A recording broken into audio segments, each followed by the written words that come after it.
صلی علی رسول کریم اما بعد মানুষের জিন্দগি হায়াত জিন্দগি বহুত মূল্যবান জিনিস আল্লাহ পাক হায়াত নামক জিনিসকে পয়দা করে মানুষের জিন্দগিকে বখশেছেন এবং এই দুনিয়াতে পাঠিয়েছেন তার সাথে ইবাদত ইশক করার জন্য হাদিস পাকে আছে আল্লাহ রাসূল হুজুর পাক সাল্লাল্লাহু আলাইহি ওয়াসাল্লাম বলেছেন মহব্বতের তিনটে লক্ষণ আছে তিনটে গুণ আছে কেউ যদি কাউকে সচ্চা মহব্বত প্যার মহব্বত করে তার তিনখানা শর্ত আছে পয়লা শর্ত হচ্ছে যে সে মাহবুবের উপরে কাউকে দরজা দেবে না মাহবুব যাকে সে ভালোবাসে তার চল চলন কথাবার্তা ওঠ বস সে তার দিলে বসাবে অন্য কাউকে সে দরজা দেবে না মাহবুবের সমস্ত আদেশ এবং নিষেধকে সে শিরোধার্য করবে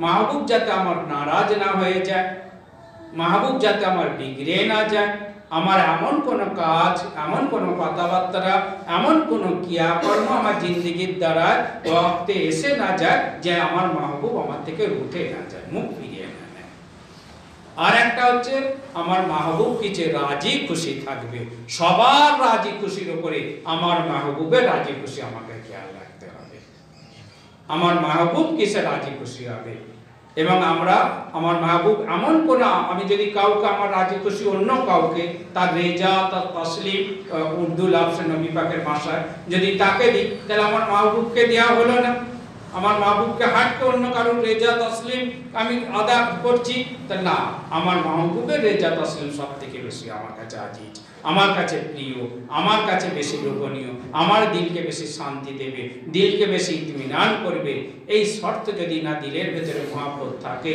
আর মহব্বতের শর্ত যদি না থাকে তাহলে সব মিথ্যে আমি বলবো তোমাকে ভালোবাসি আর অন্যজনকে অনুসরণ করব এটা ধোঁকা মহব্বতের নামে আমি তোমাকে বলবো তোমার কথা মানি মুখে বলবো আর জুবানে কাজে কর্মে আমি অন্যজনকে গায়রুল্লাহকে অনুসরণ করব এও ধোঁকা আর আমি বলবো তুমি যেটা রাজি খুশি আমি রাজি খুশি তোমার কাজ কর্মে শান্তি আমার দিলে শান্তি আর আমি কাজ কর্মে অন্যকে শান্তি করাচ্ছি পৌঁছাচ্ছি সে খুশি হচ্ছে অর্থাৎ শয়তান খুশি হচ্ছে দুনিয়া খুশি হচ্ছে আমার কাজ কেমন আল্লাহ মাফ করে নামাজের ভেতরে দাঁড়িয়ে দুনিয়ার খেয়াল তাহলে কে খুশি হলো যে দুনিয়া ভাবলো দাঁড়ালি তো আল্লাহর সামনে কিন্তু সেই দিলে আমি রইল ফিকিরে আমি রইলুম চিন্তাতে আমি রইলুম সোচ খেয়ালে আমি রইলুম আমি দুনিয়াকে তুই ছাড়তে পারলি নি তাহলে তুই আল্লাহ পাকের নয় আমার আসসালাতু মিরাজুল মুমিনিন মুমিনদের জন্য নামাজ মিরাজ স্বরূপ কিন্তু না তুই দুনিয়া আমি দুনিয়া আমার সাথে তোর মিরাজ হচ্ছে আমাকে স্মরণ করছিস আমাকে খেয়াল করছিস আমাকে অনুসরণ করছিস আমার ইত্তেবা করছিস আমাকে মহব্বত করছিস আমার মহব্বত আল্লাহর সামনে দাঁড়িয়েও তুই আমাকে বলতে পারিসনি অর্থাৎ তুই আল্লাহর সামনে দাঁড়াসনি দাঁড়িয়েছিস তুই মনে মনে আল্লাহর সামনে হাকিকাতান তুই আমার সামনে কোনদিন আমরা এই কথাগুলো গৌর করে দেখেছি ভেবে দেখেছি খেয়াল করে দেখেছি তা মউত নামক জিনিসকে আল্লাহ পাক পয়দা করেছেন কুল্লু নাফসিন যায়কাতুল মউত हर चीज के मृत्युर स्वाद आस्वादन करते হবে মরতে হবে ফানা হতে হবে তাই মৃত্যুর যাতনা যন্ত্রণা কষ্ট বেদনার এক জিনিস हर चीज के থেকে জান যেমন আঙ্গার হুজ্জাতুল্লাহ বারাগাহ শাহ ওলিউল্লাহ মুহাজ্জিদ দিলবি রাহমাহুল্লাহ বলেছেন রূহু এমন একটা জিনিস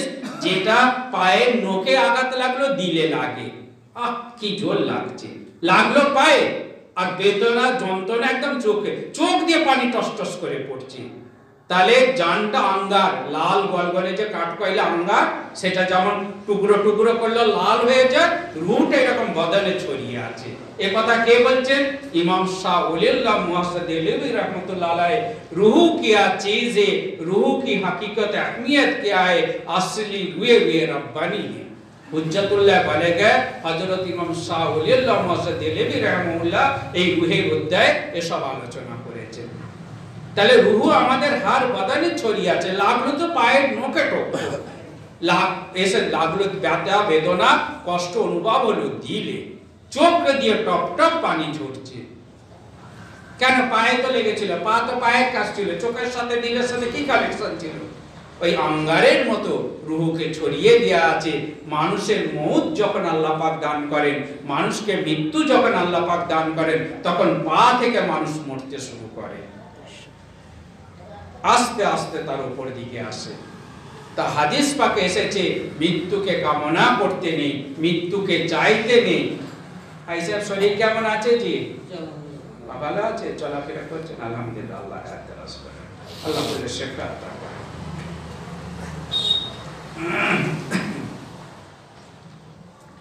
কার সাথে এলেন জি আপনি? আচ্ছা, একা এখন গাড়ি চালাবেন। তাহলে মানুষের মৃত্যু নামক জিনিস আল্লাহ পাক দুনিয়াতে থেকে দেবেন। আমরা ছটা জগৎ, আমি সবসময় ইলমে তাসাউফের অধ্যায়ে আপনাদেরকে আলোচনা করতে গিয়ে বলেছি, আমরা রুহু, আলমে আরওয়া জগৎ। আল্লাহ সূরা বাকারায় মানুষকে বলেছেন ইয়া আইয়ুহান নাস, नास उस आदमी को, उस इंसान को कहा जाता है जिसका एक फितरत है कि वो भूल जाता है। फॉरगेटफुलनेस इंग्रेजीতে বলা আছে forgetfulness is nothing but a great virtue. ভুলে যাওয়া মানুষের একটা মহান ধর্ম। যে পড়ে, যে মনে রাখে সেই ব্যক্তি ভুলে। যে পড়াশোনা করে না সে কি ভুলবে? মাস্টারমশাই বসে আছে জানে। তাহলে যে ছাত্র পড়ে সেই ভুলে, যে বইয়ের সাথে যোগাযোগ করে না, হাত রাখে না, সে কি ভুলবে? তাহলে রবার্ট লিন বলছেন forgetfulness is a great virtue. ভুলে যাওয়া হচ্ছে মানুষের একটা মহান ধর্ম। আল্লাহ পাক সূরা বাকারায় ইনসানের ফিতরাতের কথা বলেছেন ইয়া আইয়ুহান নাস। ইয়া আইয়ুহান নাস का मतलब है যার ভুলে যাওয়ার সিফাত আছে।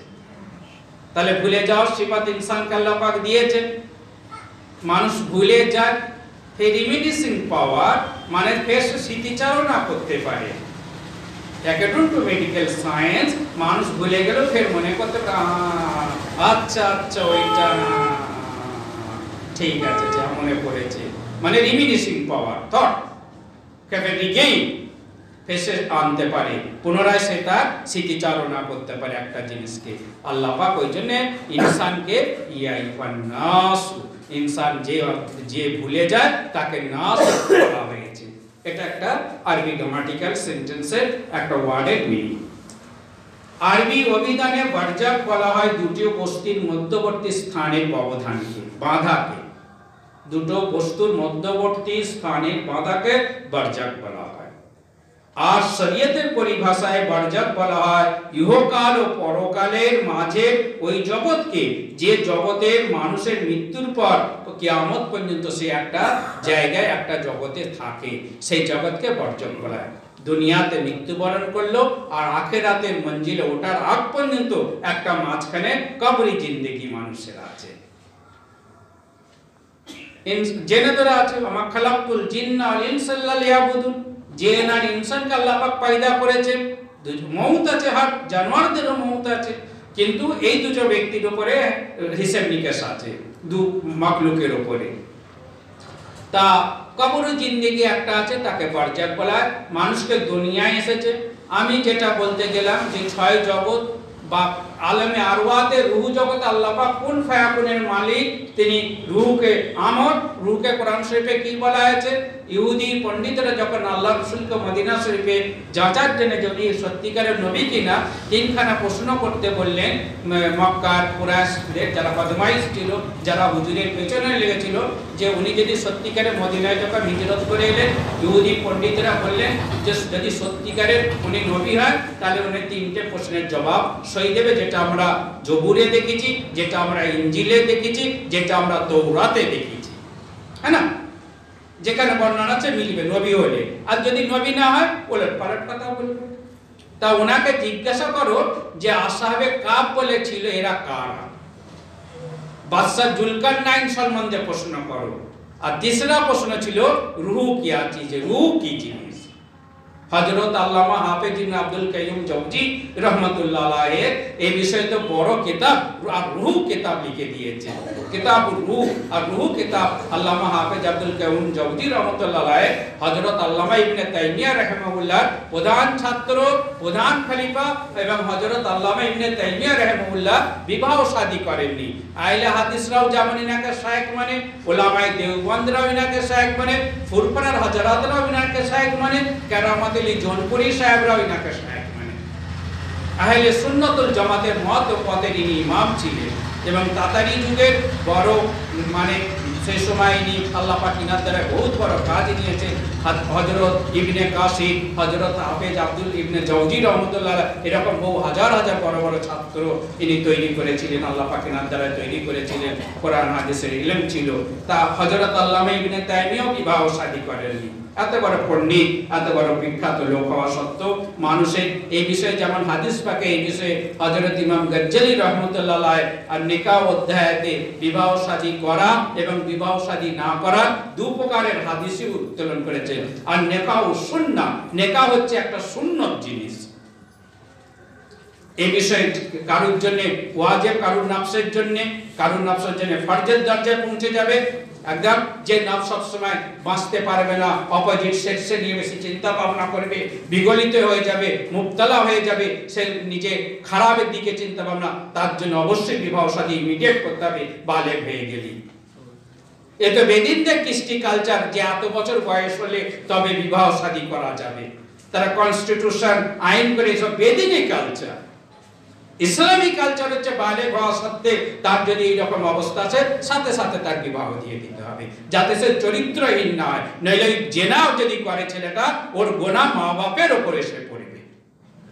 এটা হচ্ছে শরীয়তের হুকুম। এসব তো এখনকার আমরা বেদিনী কৃষ্টি কালচার যারা আইন করেছে, এসব বেদিনদের কৃষ্টি কালচারের ভেতরে আমরা পড়ে গেছি। আল্লাহ মাফ করেন, পানাহ দান করেন সব আইন কানুন থেকে। ইসলামী আইন কানুন আমাদেরকে ধরে থাকতে হবে। আমরা না জানলে ওলামায়ে কেরাম, ওলামায়ে হাক্কানি, ওলামায়ে রব্বানি, মুফতিয়ে কেরাম ফোকাদের সাথে আমাদের উর্বশ করতে হবে। তেনাদের থেকে আমাদেরকে ইলম আলম জাইলেম শিখে আমাদের জিন্দেগিকে পরিচালনা করতে হবে। তা কথা হচ্ছে যে ইহকাল থেকে পরকালের মাঝখানের একটা জিন্দেগি আছে যাকে আলেমে বারজাক বলা হয়। যেমন আলেমে আরওয়াহ, তারপরে বাপের সিজদারায় হচ্ছে দু চেল্লা থাকবে যেটা শুক্রাণু অবস্থায় থাকে, তারপরে মায়ের পেটে যাবে, মায়ের পেটে 7 চেল্লা, 4 7 28 280 85 দিনে একটা বাচ্চা ভূমিষ্ঠ হয় মেডিকেল সায়েন্স অনুযায়ী, মায়ের পেটে থাকে। তারপরে এই দুনিয়া চৌথ জায়গা সে এলো। পঞ্চম জায়গা হচ্ছে মৃত্যু দান করবে, এই রুহু কবজ হবে, কবরের জিন্দেগি শুরু হয়ে যাবে। আখিরাতে ওঠার আগ পর্যন্ত এই কিয়ামতে যখন হাসর নাসর হবে, অতাকুনুল জিবালু কালাইনিল মানফুস, আল্লাহ সব জিনিসকে রেজা রেজা করে উড়ে দেখিয়ে দেবেন। কবরের জিন্দেগিতে আপনাকে রাখবেন। এটা হচ্ছে আলমে বারজাকের জিন্দেগি। পঞ্চম, ষষ্ঠ জিন্দেগি হচ্ছে হিসেব নিকেশ হয়ে গিয়ে যারা জান্নাতি জান্নাতে যাবে, যারা জাহান্নামী জাহান্নামে যাবে।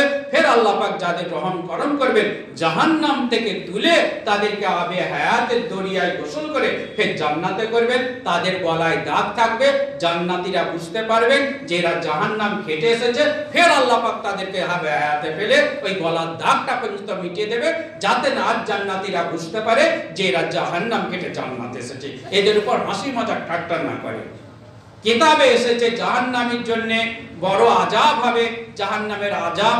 তারপরেও বড় আযাব হবে কি, যখন এক জাহান্নামী জিজ্ঞাসা করবে যে শেখ কেমন আছেন, কেমন লাগছে আপনাকে এখানে। বলছে এই কথাটা শোনার পরে কিতাব এসেছে, হাদিসে যে হাদিস শরীফ এসেছে, তার এত কষ্ট হবে সে উঠ করে উঠবে। মানুষের যখন দিলে খুব ব্যথা বেদনা হয় না, তখন সে ভারী হয়ে গিয়ে উঠ করে ওঠে। জাহান্নামের আগুন ফিকা পড়ে যাবে।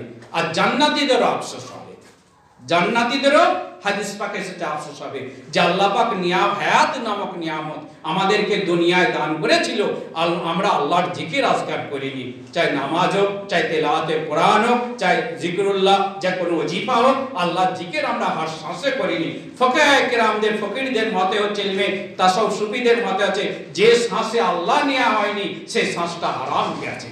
হার শ্বাস নিয়ামত, নইলে বিমার হওয়ার অক্সিজেনের জন্য ছুটোছুটি করছে মাথা ফাটে, হ্যাঁ অক্সিজেন মেলেনি, তাহলে CO2 তাহলে অক্সিজেনের কত কিমত বিমার হলে বোঝা যায়। মুখোশ পরে রেখেছে অক্সিজেন দিচ্ছে। আল্লাহ পাক এত বড় দুনিয়াতে এত অক্সিজেন দিচ্ছে, দিন রাত নিচ্ছে, গাফেল অবস্থায় গায়রুল্লাহ খেয়ালে আছে, আল্লাহর ইয়াদে নেই যে আল্লাহ আমাকে ফ্রিতে, আল্লাহ আমার জীবন ব্যবস্থাকে পরিচালনার জন্য আমাকে কত অক্সিজেন দিন রাতে আমি নিচ্ছি। মানুষ 24,000 পার শ্বাস প্রশ্বাস নেয়, 12,000 পার ভেতরে টানে, 12,000 per according to medical science আর ইসলামিক থিওরি অনুযায়ী বাইরে ফেলে। তাহলে কথা হচ্ছে যে আমরা তাতে আল্লাহ কতবার নিচ্ছি সেই খেয়ালও আমাদের নেই, আমরা গাফেল হয়ে গেছি। তাহলে এই আলেমে বারজাকে গিয়ে আমাদের বেদনা কষ্ট, আবার যারা জান্নাতে যাবে তাদের জন্য জান্নাতের জানালা খুলে যাবে, সুখ শান্তি মিলবে, কিন্তু ফলস্বরূপ দুনিয়ায় তুমি যা বীজ বপন করবে সেটাই তোমার মউতের বিছানা থেকে যখন তুমি আজরাইল আলাইহিস সালামকে সামনে দেখতে পাবে তখন থেকে তোমার পসিনা দরদর করে ঘামতে থাকবে, বুকের হার্টবিট দরদর করে বেড়ে যাবে, তখন তোমার তওবাও কবুল হবে না যে সময় তুমি আজরাইলের সাথে ডাইরেক্ট হয়ে গেলে। তখন তুমি মৃত্যুর সময় এসে গেল, ওই সময় শয়তান একদিকে তোমাকে দাগা দিচ্ছে, মুখ তো এনে খাওয়াবার চিন্তা করছে, বেঈমান কাফের তুই মরে যা আমার সাথী হবি। সূরা ইয়াসিনে বলা আছে যে শয়তান তোমাদের খোলা ওয়া দুশমন, হ্যাঁ না? তাহলে খোলা ওয়া দুশমন সম্বন্ধে আমাদের চিন্তা ভাবনা আছে। এই নফসকে যে আমরা নিয়ে বহন করছি ওজুদের সাথে, এ আমাকে হার্ট টাইম ধোঁকা দিচ্ছে, আমাকে বিপদগামী করছে, আমার মনে বিভিন্ন অসুয়াশা নফসের থেকে সৃষ্টি হচ্ছে। কোনদিন নিজের নফসকে আমরা চিনবার জন্য কোন শায়েখ ইনসানে কামেল ইনসান মার্দে মুজাহিদ সাহেবে বেলায়েতে নিসবত ওলা লোকের কাছে গেছি? ঘরে তো দিনরাত 10 বার মুখে আয়নায় মুখ দেখছি, কেমন লাগে, মুখে দাগ আছে কিনা, মুখে কিছু আছে কিনা, তাহলে নিজের চরিত্র ঠিক হয়েছে কিনা। কোন আল্লাহওয়ালার সামনে দাঁড়িয়ে তা যার ভেতরে বেলায়েত আল্লাহ দিয়েছেন, বেলায়েতে সগরা বেলায়েতে কোবরা, তিনার সামনে দাঁড়িয়ে কোনোদিন নিজেকে যাচেছি? আজকালকার তো মানুষ কবরে যেতে ভালোবাসে, কবরওয়ালা তোমার সাথে বসে কথা বলবে? জিন্দা লোকের জন্য জিন্দা শেখের প্রয়োজন, জিন্দা পীরের প্রয়োজন। ওই জন্য হুজুরকে পীর কেবলা মুর্শিদ কেবলা বলা আছে। 4টে কাবা, বাইতুল্লাহ শরীফ যেটা মক্কা শরীফে আছে, আল্লাহ পাক ওতে থাকেন না, শুধু নিজের সাথে নিসবত করেছেন বাইতি, নিজের ঘর বলে, যেমন আব্দি তোমাকে নিজের বান্দা বলে আল্লাহ পাক নিসবত করেছেন। তাহলে তুমি কত বড় নিয়ামত ওয়ালা জিনিস, যে নিয়ামত আজকে কাবার সাথে জুড়েছেন আল্লাহ পাক, আর তোমাকে তৈরি করে পয়দা করে আল্লাহ পাক তোমাকে নিজের আব্দি বলেছে, তুমি আমার বান্দা। তাহলে তোমার কত বড় দরজা, তুমি সেটা খেয়াল করো। তুমি ভুলে আছো আল্লাহ পাক ওই 36 ফুটে কেউ যদি আকীদা রাখে আল্লাহ আছে, সে কাফের। সমস্ত ফাকায়ে কিরামদের মতে সে কাফের, বেঈমান। আল্লাহ পাক নিসবত জুড়েছে। সমস্ত বুজুর্গানে দিন ইমামদের মত হচ্ছে নবী পাক সাল্লাল্লাহু আলাইহি ওয়াসাল্লাম দো জাহানের বাদশা যে জমিনে মদফুন আছেন, যে জমিনে শুয়ে আছেন, ওইটাই হচ্ছে জান্নাতুল রিয়াজা, জমিনের ভিতরে ওইটাই হচ্ছে জান্নাতের টুকরা। আর কাবার থেকেও বেশি মর্তবা ওই নবীজি যে জায়গায় শুয়ে আছেন। সুবহানাল্লাহ। সমস্ত উলামায়ে কিরামদের মত। কোনদিন নিজেকে চিনেছো? আমি কি? আল্লাহ পাক আমাকে কেন দুনিয়ায় পাঠিয়েছেন? हर चीज के, তাহলে আলেমে বারজাকে যেতে হবে। তাদের পশ্চাতে রয়েছে বারজাক জগৎ পুনরুত্থানের দিবস পর্যন্ত। সূরা মুমিনে আল্লাহ পাক 100 নম্বর আয়াতে এই কথা বলেছেন। আরবি ভাষাবিদ ফাররা তিনি বলেন মানুষের মৃত্যুর পর থেকে পুনরুত্থান পর্যন্তের সময়কালকে বারজাক বলা হয়। লিঙ্গুইস্টিক মানে ভাষাবিদ তিনি বলেছেন, ফাররা সাহেব আরবি ভাষার উপর ইনার দক্ষতা আছে, ইনার কিতাব পড়ানো হয় হায়ার এডুকেশনে এবং পিএইচডিও হয়। তা ইনি বলেছেন যে মানুষের মৃত্যুর পর থেকে এবং কিয়ামতে ওঠার আগ পর্যন্ত এই সময়টাকে বারজাক বলা হয়। যে ব্যক্তি মৃত্যুবরণ করলো সে আলেমে বারজাকে প্রবেশ করে নিল। আল্লাহ পাক যাকে মৃত্যু দান করলেন সে আলেমে বারজাকে প্রবেশ করল। আল্লাহ তাআলা নিজের অপরিসীম শক্তি বলে মাটি থেকে হযরত আদম আলাইহিস সালামকে সৃষ্টি করেছেন। তাকে জগতের প্রতিটি বস্তুর নাম শিখিয়েছেন, ফেরেশতাদের দ্বারা তাকে সেজদা করিয়েছেন এবং জান্নাতকে করেছেন তার আবাসস্থল। জান্নাতকে তেনার আবাসস্থল করেছিলেন। অতঃপর মানব জাতির বিস্তারের জন্য তাকে ফের পৃথিবীতে পাঠিয়েছেন। আপনাকে আমাকে ফের দুনিয়ায় আসার জন্য রূহ তো সৃষ্টি হয়েই গিয়েছিল, আল্লাহ কোনো একটা ওসিলাতে তেনাকে ফের দুনিয়ায় প্রেরণ করলেন, ফের আপনি আমি আজ দুনিয়ায় বসে আছি। তাহলে এ থেকে বোঝা যায় যে আল্লাহ তাআলা হযরত আদম আলাইহিস সালামের জন্য প্রথম ঘর নির্মাণ করেছিলেন জান্নাতে। তাহলে আল্লাহ পাক আদম আলাইহিস সালামের জন্য প্রথম ঘর কোথায় নির্মাণ করেছিলেন? জান্নাতে। জান্নাত তিনার প্রথম স্থান ছিল, অবস্থান ছিল। তারপরে হযরত আদম আলাইহিস সালাম দ্বিতীয় ঘর পৃথিবী, তৃতীয় ঘর আলমে বারজাখ এবং চতুর্থ ঘর পুনরায় জান্নাত আদম আলাইহিস সালামের। কেন? তওবা কবুল হয়ে গেছে, কোরআন শরীফে কবুল হয়ে গেছে। রব্বানা যালামনা আনফুসানা ওয়া ইল্লাম তাগফির লানা ওয়া তারহামনা লানাকুনান্না মিনাল খাসিরিন। কিতাবে এসেছে 300 বছরের ঊর্ধ্বে, 350 বছর, কোন কোন কিতাব এসেছে 250 বছর। হুজুর শুধু এই আয়াত শরীফটা পড়ে আল্লাহর দরবারে কেঁদেছিলেন।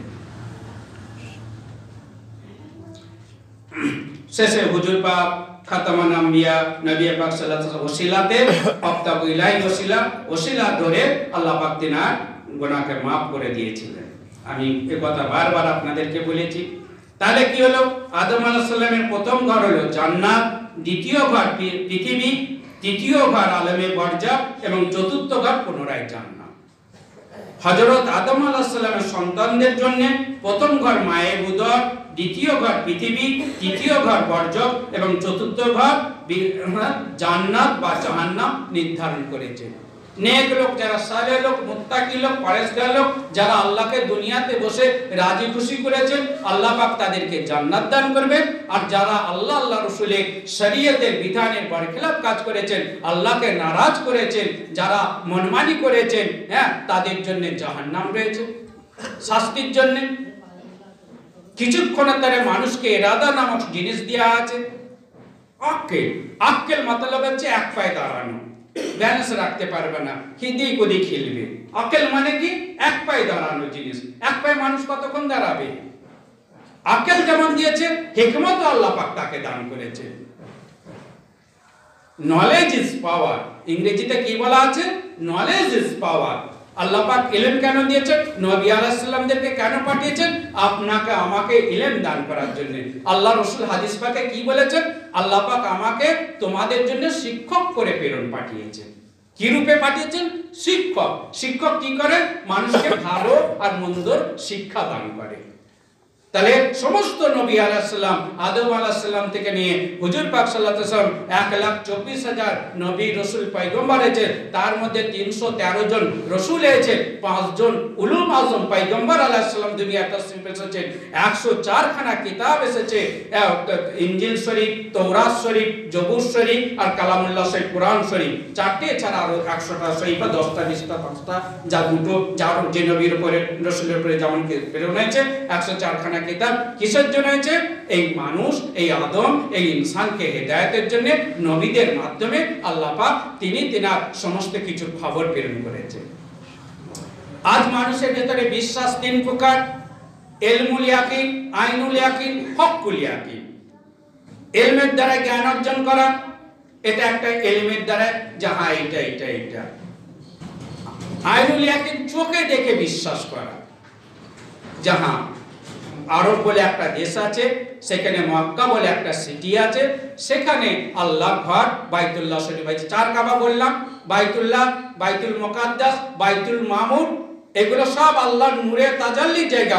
ঠিক তেমনি পীর, শায়েখ, মাশায়েখ, তার কলব হচ্ছে আল্লাহর নূরের তাজাল্লির জায়গা। ওই জন্য পীরকে, মাশায়েখকে সমস্ত উলামা, দেওবন্দ, ফুরফুরা, কারামত আলী জৌনপুরি, ইমাম শাহ ওলিউল্লাহ মসজিদ দেলভি, হযরত ইমাম রাব্বানি মুজাদ্দিদ আল-পেশানি, হযরত খাজা মঈনুদ্দিন আজমিরি রাহমাতুল্লাহ, হযরত বাবা বড় পীর আব্দুল কাদের জিলানী, হযরত বাবা বাহাউদ্দিন নকশবন্দি, সকলের মাতে হচ্ছে পীরকেও কিবলা বলা যাবে, হুজুর কিবলা, পীর কিবলা। কেননা তার কলবটাও হচ্ছে আল্লাহ পাকের নূরের তাজাল্লির জায়গা।